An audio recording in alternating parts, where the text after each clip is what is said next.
this is a Mother's Day message based on Proverbs 31. And there are many great mothers in the Bible, like Sarah, Hannah, Naomi, Ruth, Elizabeth, and Mary. You know, they all had a great impact on the people around them and the people in their lives. You know, today we honor mothers. Some are raising children with husbands beside them, and some are carrying the weight alone.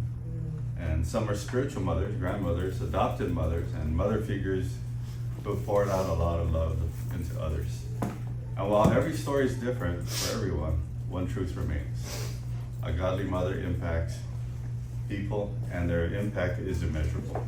Let's turn our Bibles to 2 Timothy chapter 1. Let's go, Tony. And in 2 Timothy 1, Paul writes to Timothy about something special about him. And in verse 5, Paul writes, I'm reminded of your sincere faith, which lived in your grandmother Lois and your mother Eunice, and I am persuaded now lives also in you. You know, Paul is writing to Timothy, and in this letter, he writes about his heritage of faith, taught to him by his grandmother Lois and his mother Eunice. You know, we see this in our church today. You know, Jen raising up Justice and Abel, and Mikhaili raising up Chico. Yeah. Two examples of great mothers in our church. You know, Proverbs 31, a mother is portrayed as wise, strong, honorable, compassionate, and deeply rooted in faith. You know, we saw that with Mikhaili's communion, which she was talking about, you know, faith in trying to have a child. You know, at the heart of it all, motherhood is not about perfection. It's about consistent love, faithful presence, and of course, daily sacrifice. You know, the reality of motherhood today is a bit different. Motherhood is beautiful, but it can be exhausting and overwhelming. I'm going to read you guys some statistics about motherhood today. Come on, Tony. Okay. Today, approximately 80% of 10.9 million single-parent families in the United States are led by single mothers. Whoa. Wow. It's quite a few. Whoa. About 21% of all mothers in the U.S. are single mothers. Many carry responsibilities emotionally, spiritually, financially, physically, and often without recognition. Yeah. Yep. True. You know, yet every day, countless mothers continue to rise, serve, nurture, and provide love. Not because it's easy, but because love keeps showing up. Yeah. Just think about that for a second, because Wow. a child, if a child is left not cared for or carried for over a month, they physically die. Wow. That's how much the power of love has in nurturing a child. I'm going to read you guys a poem called Supermom. Come on. Any super moms in the room? Yes. Of course. These two. The poem says, she rises before the morning light, Wow. with sleepy eyes yet spirit bright. A quiet strength, a steady hand, the heart and hope of her little band. She wears no cape for all to see, yet works her wonders endlessly. With every hug and every cheer, she calms every doubt and every fear. She juggles burdens, dreams, and days. She finds the time for love and praise. Through storms of life, she stands so tall, a gentle voice that comforts all. She teaches courage, grace, and truth, protects the joy of every youth. Her sacrifice may go unseen, yet shapes the lives that grow between. Come A on. supermom is not defined by perfect days or flawless mind, but by the way she gives her heart and lives her family from the start. So here's to moms, both strong and kind, the everyday heroes we often find. Come on. Their love endures, their light lives on, a supermom from dusk till dawn. Come on. Wow. Yeah, they are. I thought that was pretty cool because Come on, moms. yeah, this is about extraordinary women, also known as supermoms. Yep. The title of the lesson is Extraordinary Women, also known as supermoms. Come on. Hey. Which Come brings me to my on. first point, the value of a mom. Come on. Come on. Let's turn our Bibles to Proverbs 31. Like I said, most of the text that we're going to look at is going to be coming out of Proverbs 31. Because we know that Proverbs 31 is moms and women in our church. And definitely exemplifies who they are and describes who they are in general. And in Proverbs 31:10, the value of a mom says, a wife of noble character who can find, she is worth far more Amen. than rubies. You know, she described as worth more than rubies. Come on, Tony. Not just more, but far more than rubies. Wow. You know, rubies were among the rarest and most precious treasures in the ancient world. Huh. In fact, some rubies today are even more valuable than diamonds. Wow. Huh. You know, they recently found an 1100 I carat saw that, Lord. Yeah. ruby. Whoa. And you know, when you look at a little ring that's usually on our wife's fingers, little, right? Disciples, little. And you look at it's like maybe quarter carat, tenth of a carat, and you go, 1100 carats? What? Yeah, it's I go, wow, that's incredible. I mean, it just tells you that they're out there. We just got to find it. And I appreciate Shad here. Shad likes to go collect these these precious rocks. Yeah. And you know, he showed me one that was cracked open. And I go, wow, that you'd never see that in this rock because it looks like a rock. Yeah. But what's inside is amazing, and that's, you know, that's how we can actually look at a mom. You know, a woman of noble character is not a perfect woman. She's a woman whose love, wisdom, faith are consistent because she shapes the atmosphere of her home. Wow. Because what she gives to people is what you see reflected in their lives.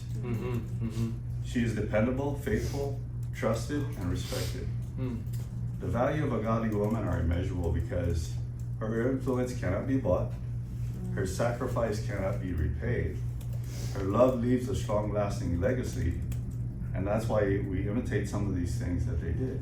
You know, when I think about the value of a mom, it's, you know, just think, if you grew up with a mom, you should be thankful Yeah. because you had one. Yeah. But if you grew up without one, just think about what you missed out.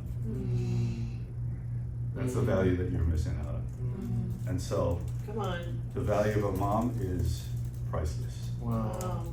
Which leads me to point number 2. A loving and caring mom. Right? Proverbs 31:20. The Bible says she opens her arms to the poor and extends her hands to the needy. A godly mother does not stop at her own needs because she's constantly thinking of others. She becomes a source of compassion and comfort to others. Her motherhood extends through kindness, generosity, encouragement, and nurturing care. You know, one of the greatest gifts a mother gives is making others feel safe, loved, and seen. You know, many of us today are who we are because someone loved us consistently. Yeah. You know, I think about my mom. I grew up the youngest of 6, and my mom worked really hard trying to, you know, fill some empty gaps that I had because being the youngest, when I was growing up, all my siblings were gone. So I was like an only child. Whoa.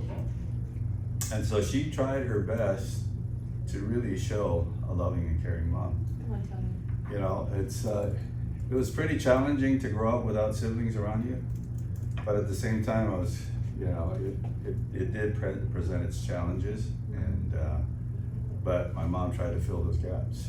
My dad was always working, so I hardly saw him. So it was just usually my mom and I, and so it was good to have a mom that was present. Yeah. And Come on. mean but present. Which leads me to point number 3, a hardworking mom. Come on. And Proverbs 31:13, it says she selects wool and flax and works great with eager hands. You know, a Proverbs 31 mom is diligent and hardworking. She works tirelessly for the good of her household. You know, many mothers carry responsibilities people will never see.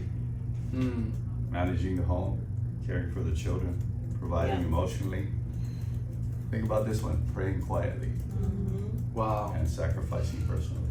Wow. I think about my mother-in-law who raised 12 children. Yeah. Wow. Her constant daily job was cooking and cleaning all day. And you know, when you go from different age range, you know, they're, of course, the younger they are, the more mess they're going to create. Just think about that. I think about Chico being the only kid around there. I'm sure he terrorizes the house. and when the dog was there, I'm sure he terrorized him too. And so then I think about Jen and Justice and Abel, twice the amount. You know, and so, you know, when I think about my mother-in-law, I think about just how much time she had to put into feeding 12 children. Yes. Yeah. You know, and it's a reflection of where my wife is. It's like, if you go to my mother-in-law's house, I used to tease her because, you know, I would walk into her room and she has so much stuff. And I would tell her, I said, I hate coming into your room. She goes, why? I said, because you got too much stuff. And, but it's very clean. I said, every time I walk in your room, I got to say, excuse me to everything that you have here. Because she has everything in order, but but it is a reflection. I watch, you know, Teresa and I are coming up on 39 years of marriage. We've been together 41 years. Come on. And it's like, every time I go to that house, it's like, you never see a mess, even when there's 10 grandkids around the house. It's, she was definitely very orderly, and you know, she did her best as possible, showing us as a hardworking woman. And when you think about a hardworking mom, you know, they do it while carrying their own burdens. Yeah. For sure. You know, motherhood is not a lazy love; it's a hardworking love. Yeah. So just remember to thank your mom or thank your wife. Not just today, but as often as possible. And I think a lot of times we miss that part. Good point. Which leads me to the fourth point. Come on, Tony. A wise and faithful mom. Proverbs 31:26. It says, she speaks with wisdom and faithful instruction on her tongue. You know, a mother's faith and words carry power. Yeah. You know, Proverbs 31, mom leads not merely with authority, but with wisdom and grace. You know, her words guide, correct, encourage, and build up. You know, we heard Makaylee's communion. Yeah. And taking her faith to a different level. We just think about that. Yeah. You know, you'll never know what God's gonna do when you take your faith to a whole new level. Wow. I mean, just think about where some of your challenges are and where they can actually be when you take your faith to a whole new level. Wow. Yeah.